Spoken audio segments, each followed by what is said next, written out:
Sir, ഇപ്പോൾ American president Donald Trump 20 പദ്ധതികൾ മുന്നോട്ട് വെച്ചിട്ടാണ് ഹമാസുമായിട്ടുള്ള പ്രശ്നം പരിഹരിക്കാൻ ശ്രമിച്ചത്. പക്ഷേ അറബ് രാജ്യങ്ങൾ എടുത്ത് പറയുന്നത് ഈ പദ്ധതി അല്ല എന്നുള്ള ഒരു ആക്ഷേപം നിലനിൽക്കുന്നു. അങ്ങനെ ഒരു കബളിപ്പിക്കൽ നടത്തുമോ?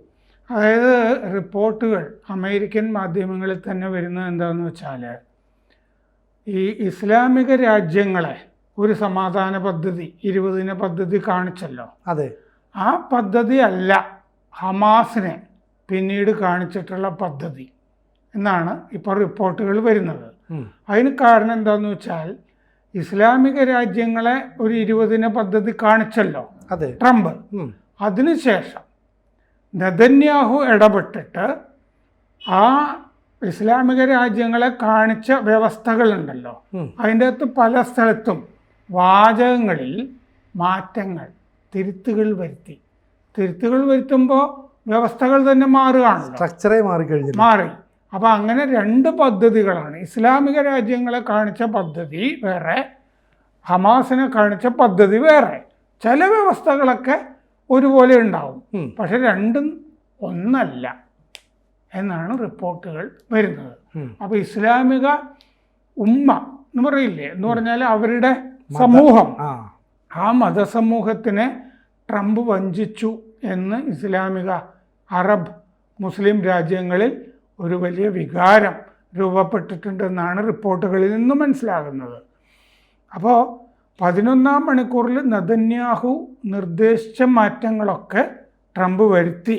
അപ്പോൾ അതാണ് ഇപ്പോൾ പ്രശ്നമായിരിക്കുന്നത്, ഈ സമാധാനം ഉണ്ടാകാതിരിക്കാൻ.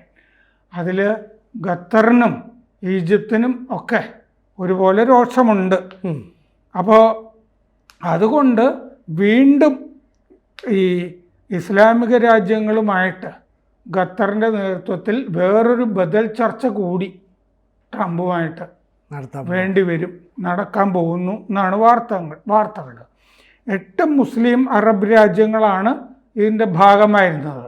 അതിൽ ഖത്തറും പാകിസ്ഥാനും ഉൾപ്പെടെ 8 രാജ്യങ്ങൾ. അപ്പോൾ അവരുമായി ചർച്ചയൊക്കെ നടത്തിയിരുന്നതാണല്ലോ. മറ്റേ ന്യൂയോർക്കിൽ ഐക്യരാഷ്ട്ര സഭ സമ്മേളനം, മറ്റേ പൊതുസഭയുടെ ചർച്ചകളൊക്കെ നടക്കുന്നതിൻ്റെ ഇടയ്ക്കാണ് ഈ ചർച്ചകളും നടന്നുകൊണ്ടിരുന്നത്, ഈ സമാധാന ചർച്ചകൾ. ഇത് റിപ്പോർട്ട് ചെയ്തിരിക്കുന്നത് അമേരിക്കയിലെ ഏറ്റവും ആദരിക്കപ്പെടുന്ന ഓൺലൈൻ മാധ്യമം ആക്സിയോസ് ആണിത് റിപ്പോർട്ട് ചെയ്തിരിക്കുന്നത്. ഇങ്ങനെ രണ്ടും രണ്ടായിരുന്നു എന്നുള്ള കാര്യം. അപ്പോൾ ഇസ്രയേലിനായി ഇതിൻ്റെ ടെക്സ്റ്റ്, ഈ പദ്ധതിയുടെ ടെക്സ്റ്റ് മാറ്റി എന്നാണ് ആക്സിയോസ് റിപ്പോർട്ട് ചെയ്യുന്നത്. അതായത് മുസ്ലിം രാഷ്ട്രങ്ങളെ കാണിച്ച പാഠം, ടെക്സ്റ്റ് പിന്നീട് തിരുത്തി എഴുതി എന്നാണ് പറയുന്നത്. അപ്പോൾ 3-4 ദിവസം ഇനി കൊടുത്തിരുന്നല്ലോ അന്ത്യശാസനം എന്നൊക്കെ പറഞ്ഞിട്ട്, ആയുധം താഴെ വെക്കാനും ഒക്കെ. ഇതൊന്നും, ഈ ചർച്ചയൊന്നും ഒരു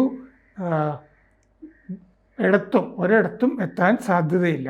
Egypt, Jordan, Qatar, Saudi, UAE, തുർക്കി, ഇന്തോനേഷ്യ, പാകിസ്ഥാൻ, ഈ രാജ്യങ്ങളാണ് ചർച്ചയിലൊക്കെ ഉണ്ടായിരുന്നത്.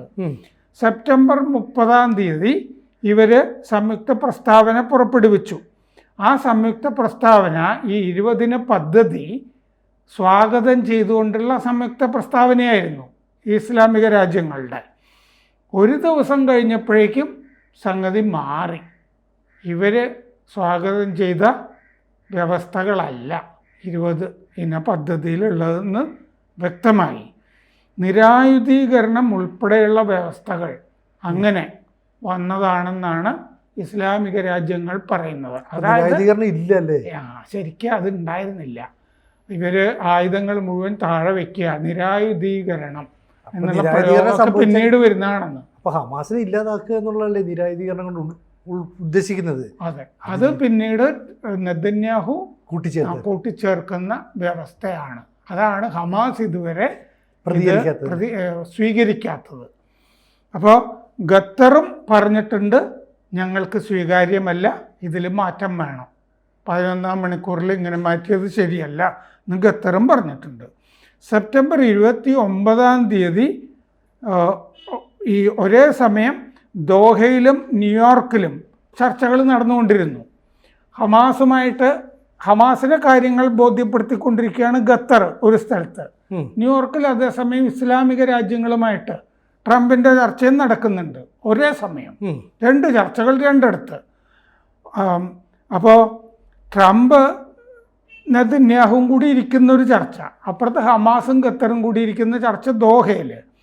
അപ്പോൾ നെതന്യാഹുവിനോട് ആ സമയത്ത് അൽത്താനിയോട് മാപ്പ് പറയാൻ പറഞ്ഞു. അത് നെതന്യാഹു പറഞ്ഞു. ഖേദപ്രകടനമായാലും കൊള്ളാം, മാപ്പായാലും കൊള്ളാം, അത് പറഞ്ഞു. അപ്പോൾ നെതന്യാഹു ഈ IDFൻ്റെ പിന്മാറ്റം, അവിടെ നിന്ന് ഇസ്രയേൽ സേനയുടെ പിന്മാറ്റം, നിരായുധീകരണം, ഈ 2 കാര്യങ്ങളിലാണ് തിരുത്തലുകൾ ആവശ്യപ്പെട്ടത്. ഇസ്ലാമിക രാജ്യങ്ങൾ സ്വീകരിച്ച് കഴിഞ്ഞ 20 ദിന പദ്ധതിയിൽ 2 പ്രധാനപ്പെട്ട കാര്യങ്ങളിൽ തിരുത്തലുകൾ വരുത്താൻ നെതന്യാഹു ആവശ്യപ്പെട്ടു. 1 ഇസ്രയേൽ സേനയുടെ പിന്മാറ്റം, 2 ഹമാസിൻ്റെ നിരായുധീകരണം. ടൈംസ് ഓഫ് ഇസ്രയേൽ ഇത് റിപ്പോർട്ട് ചെയ്തിട്ടുണ്ട്, ഈ 2 പോയിൻറ്റും. IDF ഉടനെയൊന്നും അവിടെ നിന്ന് പിന്മാറുന്നില്ല എന്നുള്ളതാണ് തിരുത്തൽ വ്യവസ്ഥയിൽ വരുന്നത്. അതുപോലെ ഹമാസ് ആയുധം താഴെ വയ്ക്കുന്നു എന്നുള്ളതും. അപ്പോൾ പോയിൻ്റ് 3, വ്യവസ്ഥയിലെ 3-ാമത്തെ വ്യവസ്ഥ പറയുന്നത് ഈ ഒറിജിനലിൽ ഇങ്ങനെയായിരുന്നു: ഇസ്രയേൽ സേന പിൻവാങ്ങും, വിറ്റ്കോഫിൻ്റെ നിർദ്ദേശം അനുസരിക്കും. വിറ്റ്കോഫ് എന്ന് പറയുന്നത് അതായത് പ്രത്യേക പ്രതിനിധി, മിഡിൽ ഈസ്റ്റിലേക്കുള്ള ട്രംപിൻ്റെ പ്രത്യേക പ്രതിനിധിയാണ്. വിറ്റ്കോഫിൻ്റെ നിർദ്ദേശങ്ങൾ അംഗീകരിച്ച് ഇസ്രയേൽ സേന പിന്മാറും. വിറ്റ്കോഫ് അദ്ദേഹത്തിൻ്റെ നിർദ്ദേശം ബന്ദികളുടെ മോചനത്തിന് നൽകുമ്പോൾ ഇസ്രയേൽ സേന ഇവിടെ നിന്ന് പിന്മാറും. ഇതായിരുന്നു 3-ാമത്തെ വ്യവസ്ഥ ഇസ്ലാമിക രാജ്യങ്ങൾ കാണുന്നത്. അതിൽ പറയുന്നത് എന്താണ്? ബന്ദികളെ ഹമാസ് മോചിപ്പിക്കുന്നു. അപ്പോൾ ഇസ്രയേൽ സേന മൊത്തം ഗാസയിൽ നിന്ന് പിന്മാറുന്നു. അതായിരുന്നു വ്യവസ്ഥ. പക്ഷേ തിരുത്തി എഴുതി കഴിഞ്ഞപ്പോൾ അവിടെ വരുന്നത് ഹമാസ് ആയുധം താഴെ വയ്ക്കും, ഇസ്രയേൽ സേന ഘട്ടം ഘട്ടമായി പിന്മാറും. പിന്മാറുന്നു വന്നു. അപ്പോൾ ഇസ്രയേൽ സേന പിൻവാങ്ങുന്നില്ല ഉടനെ എന്ന് ആ മാറ്റങ്ങൾ വന്നു അതിൻ്റെ അകത്ത്. അതാണ് വന്നിരിക്കുന്നത്. അപ്പോൾ ഇത് മാറ്റിയത് എങ്ങനെയാണെന്നറിയോ? ഇസ്രയേൽ സേന മൊത്തത്തിൽ പിൻവാങ്ങുന്നുള്ള ആ വാചകം IDF will withdraw to the agreed upon line. ഇരുഭാഗവും സമ്മതിക്കുന്ന ആ ലൈനിലേക്ക്, ആ മേഖലയിലേക്ക് ഇസ്രയേൽ സേന പിൻവാങ്ങും എന്ന് മാറി. എന്ന് പറഞ്ഞാൽ ഇസ്രയേൽ സേന ഗാസയിൽ എവിടെയോ തുടരും, 2 കൂട്ടരും അത് ചർച്ച ചെയ്ത് സമ്മതിക്കേണ്ടതുണ്ടെന്ന്, അല്ലാതെ ഇസ്രയേലിലേക്ക് തിരിച്ചു പോകുന്നല്ല. ഇങ്ങനെ മാറ്റി. വല്ലാത്തൊരു വാചകല്ലേ എഗ്രീഡ് അപ്പോൺ ലൈൻ എന്ന് പറഞ്ഞാൽ. അത് പിന്മാറുന്നില്ല എന്നാണല്ലോ അതിൽ നിന്ന് അർത്ഥം കിട്ടുന്നത്. കാരണം ഇസ്രയേൽ സേന എങ്ങോട്ട് പിന്മാറുന്നെന്നുള്ളത് പിന്നീട് ചർച്ച ചെയ്യുകയല്ലേ. ചർച്ച ചെയ്യുമ്പോൾ ഇസ്രയേൽ സേന സമ്മതിക്കുന്നേ ഇല്ല എന്ന് വന്നാലോ, ഇസ്ലാമിക രാജ്യങ്ങളുമായിട്ട് അവർ പറയുന്ന സ്ഥലമൊന്നും സമ്മതിക്കുന്നില്ല. ഞങ്ങളിപ്പോൾ ഈ നെക്സാറും ഇടനാഴി പിടിച്ചു, ഞങ്ങളിത് തൊട്ടിപ്പുറം നിൽക്കാം എന്നൊക്കെ പറഞ്ഞാലോ, ഗാസയിൽ തന്നെയല്ലേ തുടരുന്നത്. ആ രീതിയിലേക്ക് ഇങ്ങനെ വാചകം മാറ്റി. Will withdraw to the agreed upon line എന്ന് മാറ്റി. പുതിയ ഭൂപടം അതിൽ ചേർത്തു. അപ്പോൾ IDFന് അവിടെ നിൽക്കാം എന്ന് വന്നു. അപ്പോൾ ബന്ദിമോചനത്തിന് വേണ്ടി പുൾ ബാക്ക്, കുറച്ച് മാറി നിൽക്കാം എന്ന് മാത്രമേ അർത്ഥം വരുന്നുള്ളൂ. ഇങ്ങനെ മാറി. അപ്പോൾ ഹമാസിൻ്റെ നിരായുധീകരണം എന്നുള്ളത് വന്നു. രാജ്യാന്തര സേന വന്നാലും അവിടെ ഇസ്രയേൽ സേന ഉണ്ടാകും എന്നും വന്നു. അതാണ് പക്ഷേ IDF അവിടെ തന്നെ ഉണ്ടാവും എന്ന് വന്നു. അപ്പോൾ ഈ ആംനസ്റ്റി, സമാധാനം കാംക്ഷിക്കുന്നവർക്ക് ആംനസ്റ്റി, ദയ, മാപ്പ് കൊടുക്കും എന്ന് പറഞ്ഞിട്ടൊരു പ്രയോഗം അതിൻ്റെ അകത്ത് ഉണ്ടായിരുന്നു. അതും മാറ്റിയിട്ട് Hamas will decommission their weapons എന്ന് എഴുതി ചേർത്തു. എന്ന് പറഞ്ഞാൽ ഹമാസ് ആയുധങ്ങൾ ഉപേക്ഷിക്കും എന്നും അതിൻ്റെ അകത്ത് എഴുതി ചേർത്തു. അപ്പോൾ മുസ്ലിം സമൂഹത്തിൻ്റെ ഒറ്റുകാർ എന്നുള്ള അവസ്ഥയിലാണ് ഇപ്പോൾ മുസ്ലിം സമൂഹം ഇതിനെ കാണുന്നത്. ഖത്തർ, ഈജിപ്ത്, തുർക്കി ഒക്കെ ഹമാസുമായിട്ട് ചർച്ച ചെയ്തിരുന്ന രാജ്യങ്ങളാണല്ലോ. അപ്പോൾ അവർക്ക് അതിൽ പരാതിയുണ്ട്. 29-ാം തീയതി ഖത്തറിൻ്റെ പ്രധാനമന്ത്രി അൽത്താനിയും ഈജിപ്തിൻ്റെ ചാരവിഭാഗത്തിൻ്റെ മേധാവി ഹസൻ റഷീദും ഹമാസിന് വേണ്ടി സംസാരിച്ചിരുന്നു, ചർച്ച. അതുപോലെ 30-ാം തീയതി തുർക്കിയുടെ ചാരമേധാവി ഇബ്രാഹിം നൂർ ഖത്തറുമായിട്ട് സംസാരിച്ചിരുന്നു. ഖത്തറിൻ്റെ പ്രധാനമന്ത്രി അൽത്താനിയുമായിട്ട് തുർക്കിയുടെ ചാരമേധാവിയും പിന്നെ മറ്റേ ഈജിപ്തിൻ്റെ ചാരമേധാവിയും ഹമാസിന് വേണ്ടി സംസാരിച്ചിരുന്നു. ഈ സംസാരം ഒക്കെ ചർച്ചയൊക്കെ നടത്തിയിട്ടാണ് വ്യവസ്ഥകൾ ഉണ്ടാക്കിയിരുന്നത്. ആ വ്യവസ്ഥകൾ ആണ് മുസ്ലിം രാജ്യങ്ങളെ കാണിച്ചത് ട്രംപ്. പിന്നെ അവസാന ഘട്ടത്തിൽ ഈ ഹമാസിൻ്റെ നിരായുധീകരണവും ഇസ്രയേൽ സേന മുഴുവൻ അവിടെ നിന്ന് പിന്മാറില്ല എന്നുള്ളതും കൂട്ടിച്ചേർത്തു. ആ കൂട്ടിച്ചേർത്തത് നെതന്യാഹു മാത്രമേ കണ്ടിട്ടുള്ളൂ. നെതന്യാഹുവും കണ്ടു, ഹമാസും കണ്ടു. അതെ, അതല്ല ഇസ്ലാമിക രാജ്യങ്ങൾക്ക് സ്വീകാര്യമായിരുന്ന വ്യവസ്ഥ. പക്ഷേ ശരിക്കും പറഞ്ഞാൽ ഈ ഹമാസിനെ അവിടെ നിന്ന് മാറ്റുക അല്ലെങ്കിൽ അവിടെ നിന്ന് ഓടിക്കുക എന്നുള്ള കാര്യത്തിൽ അറബ് രാജ്യങ്ങൾക്ക് ഒരു പരോക്ഷമായ പിന്തുണയുണ്ടല്ലോ. കാരണം അവർക്കും താല്പര്യമില്ലല്ലോ ഹമാസ് അവിടെ നിൽക്കുന്നത്. കാരണം ഹമാസിനെ അവിടെ കൊണ്ടുവരിക എന്ന് പറയുന്നത് സുന്നികൾക്കെതിരായിട്ടുള്ളൊരു നിലപാട് തന്നെയാണ്. അതുകൊണ്ട് ഈ വ്യവസ്ഥയിൽ മാറ്റം വന്നാലും ഹമാസിനെ തീർക്കാനുള്ള ഒരു നീക്കമാണെങ്കിൽ അവർ പിന്തുണയ്ക്കില്ലേ? അതായത് ഹമാസുമായിട്ട് ഈ ഖത്തറാണല്ലോ ചർച്ച ചെയ്യുന്നത്. അതെ, ഒരേ സമയം ഖത്തറുമായിട്ട് മറ്റേ ഈജിപ്തും തുർക്കിയും കൂടി ചർച്ച ചെയ്യുന്നുണ്ട്. അപ്പോൾ ഈ ഹമാസിന് താല്പര്യമുള്ള കാര്യങ്ങൾ ഖത്തറിലെ ഹമാസ് മേധാവികളോടും ചർച്ച ചെയ്യുന്നുണ്ടല്ലോ. അപ്പോൾ ഹമാസ് വെടിനിർത്തലിന് സമ്മതിക്കും എന്ന് മാത്രമേ അതിൻ്റെ അകത്ത് ഹമാസുമായിട്ടുള്ള ചർച്ചയിൽ അവർ ട്രംപിനെ അറിയിച്ചിട്ടുള്ളൂ. ആയുധം ഉപേക്ഷിക്കും എന്നുള്ള കാര്യം അവർ പറഞ്ഞിട്ടില്ല. ഹമാസായിട്ട് നിലകൊള്ളുകയും ഒരു സംയുക്ത സേന, രാജ്യാന്തര സംയുക്ത സേന അവിടെ വരികയും അവർ ഹമാസിനെ കൺട്രോൾ ചെയ്യും. പിന്നെ ഒരു താൽക്കാലിക ഭരണകൂടം അവിടെ വരും. ഇതൊക്കെയല്ലേ 20 പദ്ധതിയിലുള്ളത്. പക്ഷെ ആ ഭരണകൂടത്തിൽ ഹമാസ് ഉണ്ടാകാൻ പാടില്ല. ഹമാസ് ഉണ്ടാകാൻ പാടില്ല, അതൊക്കെ വ്യവസ്ഥയിലുള്ളത് ശരിയാ. പക്ഷെ ആയുധം മുഴുവൻ ഉപേക്ഷിക്കുന്നുള്ള വ്യവസ്ഥ ആ സമയത്ത് പറഞ്ഞിട്ടില്ല. അത് ഹമാസിനെ തീർത്ത് കെട്ടാനുള്ള പ്ലാനാണ്. അതെ, ശരിക്കും പറഞ്ഞാൽ ഇപ്പം ഈ ഒരു താൽക്കാലിക സേന വരുന്നത്, ഈ സേന വരുമ്പോൾ പലസ്തീൻകാരായിട്ടുള്ള വിദഗ്ധരായിട്ടുള്ള ആളുകളെ അതിനകത്ത് ഉൾപ്പെടുത്തും. അതിനകത്ത് കഴിവുള്ളവരെ ഇന്റർനാഷണൽ എക്സ്പെർട്സ് ഉണ്ടാവും, പലസ്തീൻകാരും അതിൻ്റെ അകത്ത്. പക്ഷെ അപ്പോൾ ഹമാസ് അവിടെ തിരഞ്ഞെടുക്കപ്പെട്ട ഒരു ഭരണകൂടമായിട്ട് പ്രവർത്തിച്ചതാണ്. അവരെ ഉൾപ്പെടുത്തുന്നില്ല എന്ന് പറയുമ്പോൾ അവരതിനോട് യോജിക്കും നമുക്ക് പ്രതീക്ഷിക്കാൻ പറ്റുമോ? അതുകൊണ്ടാണല്ലോ നമ്മൾ ഇന്നലെ ചർച്ച ചെയ്തല്ലോ, ഹമാസ് ഇതിനെ ഇത് തള്ളിക്കളയുന്നു എന്ന് BBC റിപ്പോർട്ട് ചെയ്തിരുന്നു. ഹമാസിന് ഇതിൽ താല്പര്യമില്ല, നിരായുധീകരണം എന്ന് പറഞ്ഞൊരു സംഗതിയിൽ അവർക്ക് താല്പര്യമില്ല. അവർ ആയുധം താഴെ വെക്കാൻ ഉദ്ദേശിക്കുന്നില്ല. ആയുധം താഴെ വെച്ച് കഴിഞ്ഞാൽ ഉടനെ അവർ പിടിച്ച് എവിടെയെങ്കിലും തടവറയിൽ കൊണ്ടുപോകാമല്ലോ. അവർക്ക് ഈ സേഫ് പാസേജ് എന്ന് പറഞ്ഞ സാധനം തന്നെ അപ്പോൾ ഉറപ്പില്ല. സുരക്ഷിതമായിട്ടൊന്നും പോകാൻ പറ്റില്ല. പക്ഷേ ഇതിനകത്ത് വേറൊരു പ്രശ്നമുള്ളത്, പലസ്തീൻ അതോറിറ്റി ഇപ്പോഴും ഈ പറയുന്ന താലിബാനെതിരായിട്ടുള്ള നിലപാടിൽ ഉറച്ചു നിൽക്കുകയാണല്ലോ. അപ്പോൾ ആ ഭരണകൂടത്തിന് താലിബാനോ ഹമാസോ ഉദ്ദേശിച്ചത്? ഹമാസ്.